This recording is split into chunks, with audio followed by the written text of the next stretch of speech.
The day that our cruise ship arrived in Malaga, it had been raining. Paulette and I got off the boat and we were going to go in and visit Malaga. However, we got pretty well soaked, so we headed back to our boat.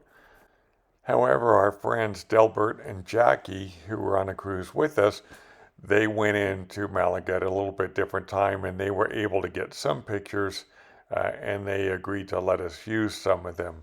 So Mark and I did have our umbrellas with us, and we did have these cheap throw over rain jackets.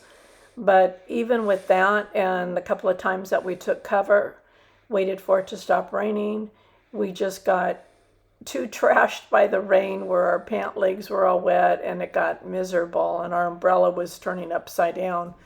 So when we went back to the boat, that's when Delbert and Jackie were coming out.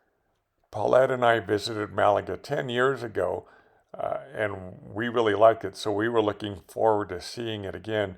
Unfortunately, the rain for us had different plans. Thanks, Delbert and Jackie, for letting us share your pictures. Malaga is a beautiful coastal city located in the Andalusia region in Costa del Sol, which is on the Mediterranean Sea. It's one of the oldest cities in Europe with a history that spans over 2,800 years. It was founded by the Phoenicians and then later ruled by the Romans and then the Moors before being reclaimed by the Catholic monarchs. And actually, a little tidbit of information you guys don't know is that when Mark and I were in Malaga 10 years ago, we both got tattoos. And going to Malaga was pretty special to me because on my dad's side of the family, we have some heritage from there. If you ever get the opportunity to go to Malaga, I say do it. It's a beautiful place to visit and you will have no regrets.